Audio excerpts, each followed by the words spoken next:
గారు మనకి Zoom live లో అందుబాటులో ఉన్నారు. నమస్తే మనోహర్ గారు. నమస్తే. నమస్తే సార్, ఆపరేషన్ సింధూర్పై మీ అభిప్రాయం ఏంటి సార్? ఇంతకాలం ఎదురు చూసాం. 22 తర్వాత అందరం ఎదురు చూస్తాము. ఏదో ఒకటి జరుగుతుంది, జరగాలి అనేటువంటి మనోవాంఛ దేశ ప్రజలకు అందరికీ ఉంటుంది. కాకపోతే ఈ పేరు చాలా సర్ప్రైజింగ్ పేరుగా వచ్చేసింది. భారతీయులందరూ పులకిస్తున్నారు ఆ పేరుతో.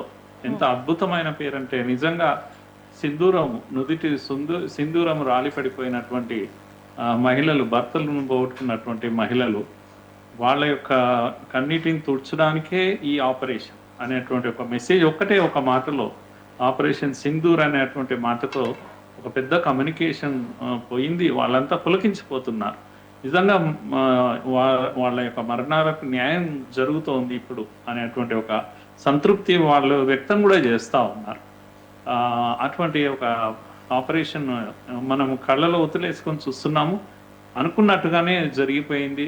అర్ధరాత్రి తెల్లవారుజామున ఈ దాడులు ప్రారంభమయ్యాయి. ప్రపంచం అంతా చూస్తుంది ఇలాంటివి జరుగుతుందని. గొప్పతనం ఏంటంటే, ప్రపంచం అంతా కూడా మనకు అండగా నిలబడ్డది. ఈ ఆపరేషన్లో గొప్ప విషయం ఏంటంటే, ఎక్కడ కూడా వాళ్ళ దేశ కామన్ మ్యాన్ను మనం ముట్టుకోలేదు.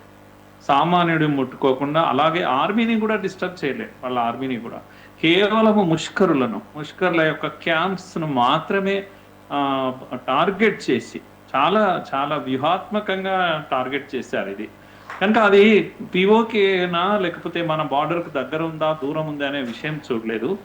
ఎంత ప్రధానమైన కేంద్రాలు అనేది మాత్రమే చూసాం. పాకిస్తాన్లో 4 కేంద్రాలు, అలాగే పిఓకేలో 5 కేంద్రాలు.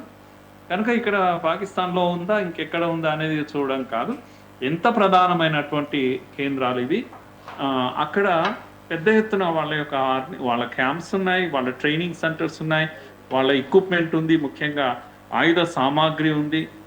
వీటన్నిటి మీద పెద్ద ఎత్తున దాడి జరిగింది. ఇప్పటికే వాళ్ళే చెప్తున్నారు ఒక 100 మంది ప్రాణాలు పోయినట్టుగా పాకిస్తాన్ చెప్తుంది, మనం చెప్పలేదు. అంతేగాక పాకిస్తాన్లో నేషనల్ ఎమర్జెన్సీ ప్రకటన వచ్చేసింది. కనుక వాళ్ళు కష్టాల్లో పడిపోయామనే విషయము మనం చెప్పడం లేదు, ఇప్పుడు వాళ్ళే చెప్పడం ప్రారంభించారు. ఒక రకమైనటువంటి నిస్సహాయ స్థితి పాకిస్తాన్లో కనబడతా ఉంది. పెద్దగా తిరుగుబాటు లేదు, కేవలం బార్డర్స్లో అక్కడక్కడ ఎదురు కాల్పులు అవి ప్రారంభమైపోయినాయి. కానీ మనం గుర్తుపెట్టుకోవాల్సింది ముజఫర్ నగర్ అయితే మీర్పూర్, కోట్ల అలాంటి ఇవన్నీ కూడా పిఓకే కేంద్రాలు. కానీ ముస్కి తర్వాత ముదిడ్కే తర్వాత బహల్పూర్ లాంటి ప్లేసెస్ అన్నీ కూడా పాకిస్తాన్లో ఉన్న కేంద్రాలు. ఈ హఫీజ్ సయీద్ లాంటి వాళ్ళు ఉండేటువంటి కేంద్రాల మీద దాడులు జరిగినాయి. వాళ్ళు ఉన్నారా పోయారా అనేటువంటి విషయం తెలియదు. కానీ ఇప్పుడు మరణించిన వాళ్ళ పేర్లు కూడా వన్ బై వన్ బయటికి వస్తూ ఉంది. కనుక ఇది సామాన్యమైన దాడి కాదమ్మా. ఇది మొత్తం మన భారతీయ జాతి మొత్తం పులకించినటువంటి క్షణం ఇది.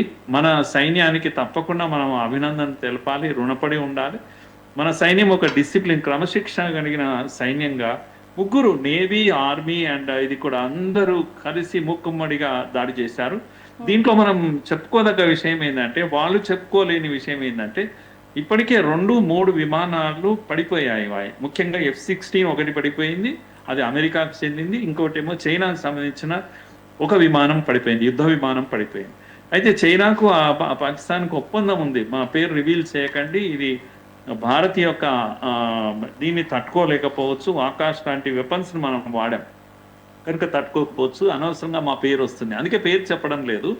చైనా కూడా చెప్పడం లేదు, అమెరికా కూడా చెప్పడం లేదు, ఎందుకంటే తమ విమానాలు పడిపోవడం అని అవన్నీ వాళ్ళతో కొన్నవి. కనుక ఇది ఈవెన్ ఇండియా కూడా దీన్ని రివీల్ చేయడం లేదు. కాకపోతే వాళ్ళ యొక్క సోషల్ మీడియాలో, వాళ్ళ యొక్క మీడియాలో, పాకిస్తాన్ మీడియాలో అన్అఫీషియల్గా వచ్చినటువంటి విషయాలు ఇవన్నీ మనం నెట్లో దొరుకుతూ ఉన్నాయి.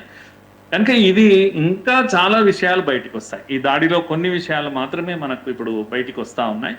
కేంద్రాలు కూడా ఎంత పెద్ద కేంద్రాలు అవి అంటే, అయితే దాడి జరగకముందు ఎంత బాగున్నాయి, ఇప్పుడు ఎలా ఉన్నాయి, ఇలాంటి ఫొటోస్ అన్నీ కూడా బయటకు వస్తూ ఉన్నాయి.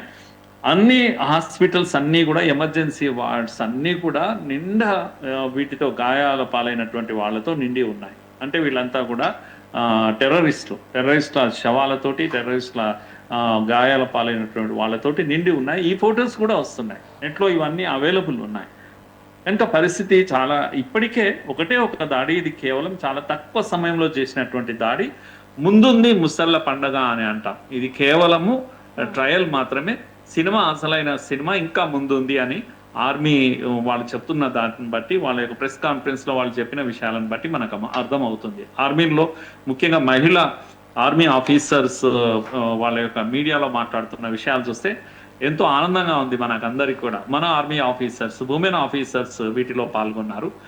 ఇంకా ఇప్పుడు ప్రధానమంత్రితో జరుగుతున్న సమావేశము, ఈ విషయాలు ఇంకా మనకు బయటికి రాలేదు. మనమంతా ఎదురు చూస్తున్నాం, దేశం అంతా ఎదురు చూస్తాం.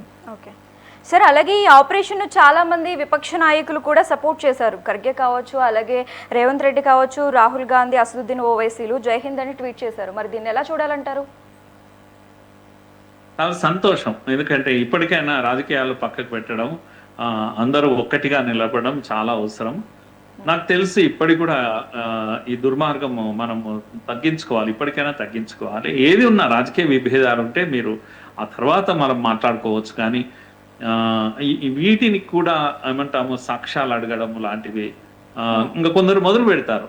పెద్ద నాయకులు కొందరు బాగుంటారు, మేము మద్దతుగా నిలబడ్డామని చెప్పారు, మోడీతో సమావేశమయ్యారు, రాహుల్ గాంధీ మిగతా అందరు కూడా, ఇది మంచిదే. కానీ అక్కడక్కడ కొందరు ఉంటారు కదా, మణిశంకర్ అయ్యర్ లాంటి వాళ్ళు, వీళ్ళకి ఎప్పుడు అలవాటు, వాడి నోటి దురద ఉంటుంది. మొన్న మీరు చూశారు, నిన్న ఉత్తరప్రదేశ్ రాష్ట్ర అధ్యక్షుడు కాంగ్రెస్, ఆయన రఫేల్ లాంటి ఒక దాని మోడల్ ను పెట్టి ఓ నిమ్మకాయ మిర్చితో ఎంత అవహేళన చేశాడు. ఈ రఫేల్ ఈ రోజు వాడాం కదమ్మా మనము మన బార్డర్ దాటకుండానే మన రఫేల్ ద్వారా మిసైల్స్ ను పంపించి టార్గెట్ ను కొట్టాం మనం. కనుక ఈరోజు ఇప్పుడు ఏం మాట్లాడతారు, మరి దిష్టి తీయడానికి ఉన్నాయా ఈ రఫేల్, ఇవన్నీ ఆయుధాలన్నీ కూడా?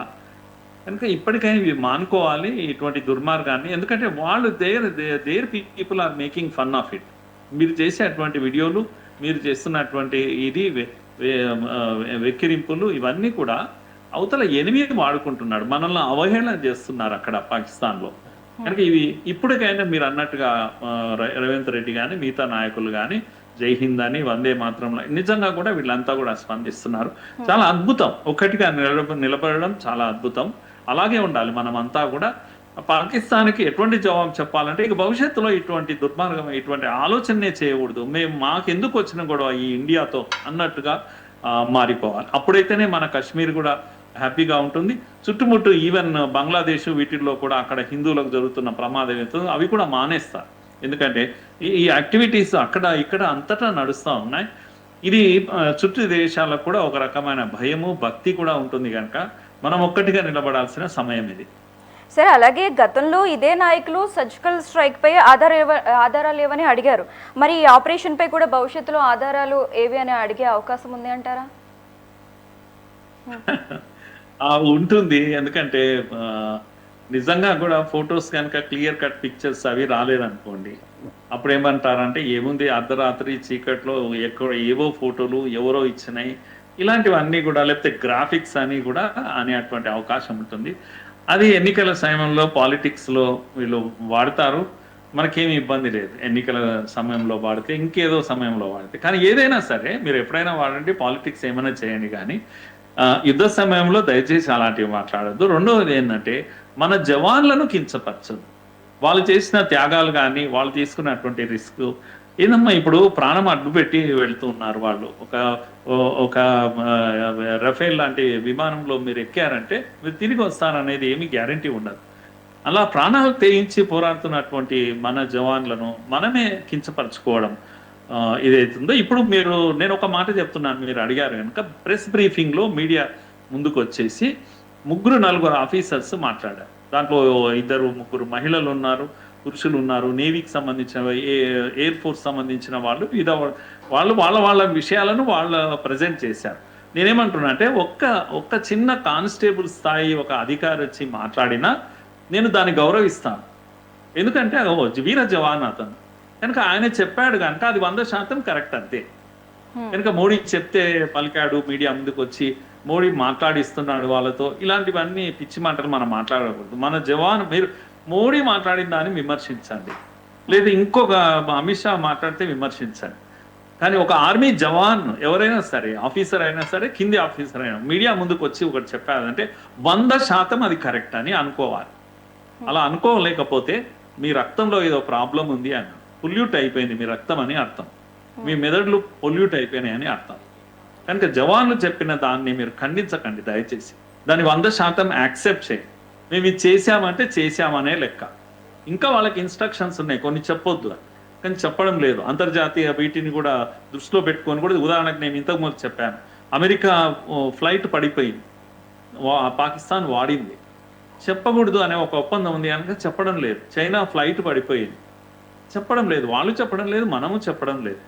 అలా కొన్ని మన జవాన్లు చెప్పరు, వాళ్ళు క్రమశిక్షణగా పెట్టింది పేరు.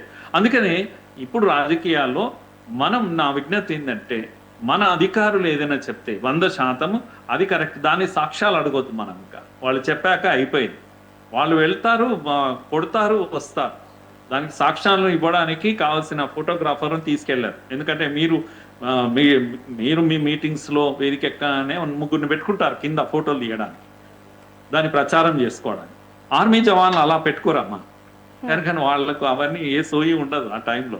ఎవడైనా ఇలాగే తీసి ఉంటే ఎవిడెన్స్ బయటకు వస్తుందే తప్పితే, మీరు ఉదాహరణకు మొన్న పహల్గామ్ లో జరిగిన దాడిలో ఆ రోప్ వే పైన అతను వెళ్తున్నాడు, అతను అంత వైరల్ అవుతుందని మనం అనుకుంటామా ఆ టైంలో?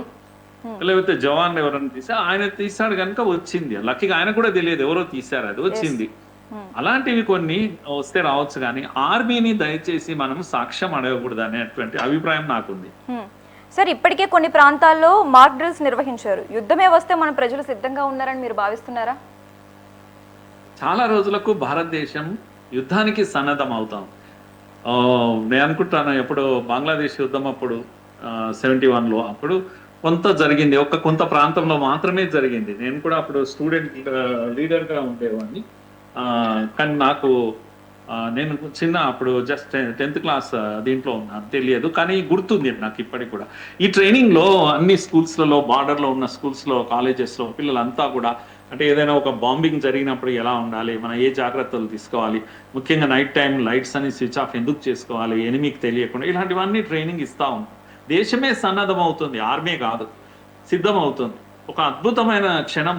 చాలా మంది వాళ్ళతో మాట్లాడితే ఏమంటున్నారంటే, స్టూడెంట్స్ కూడా ఏమంటున్నారంటే, వన్స్ ఫర్ ఆల్, శాశ్వతంగా పరిష్కారం కావాలి. ఇది అయ్యింది, ఏదో అయ్యింది, పాకిస్తాన్కి ఎటువంటి బుద్ధి చెప్పాలంటే మళ్ళోసారి ఇండియా వైపు చూడకూడదు. ఇలాంటి స్కూల్ పిల్లలు మాట్లాడుతున్నటువంటి విషయం. కనుక నిజంగా దేశమే ఇలా సన్నద్ధం కావడం అనేది చాలా గొప్ప విషయం. సార్, నిన్నటికి నిన్న కాంగ్రెస్ జాతీయ అధ్యక్షుడు మల్లికార్జున ఖర్గే పెహల్గామ్ ఉగ్రవాద దాడి జరుగుతుందని మోదీకి ముందే తెలుసని అన్నారు. అయినా ఐబీకి తెలిసినా ఆపలేదని చెప్పారు. దీన్ని ఎలా చూడాలి? అక్కడే నా బాధ. కాంగ్రెస్ ఏమంటాము, మొదటి నుంచి కూడా కాంగ్రెస్ ఉన్నటువంటి బుద్ధి ఇది.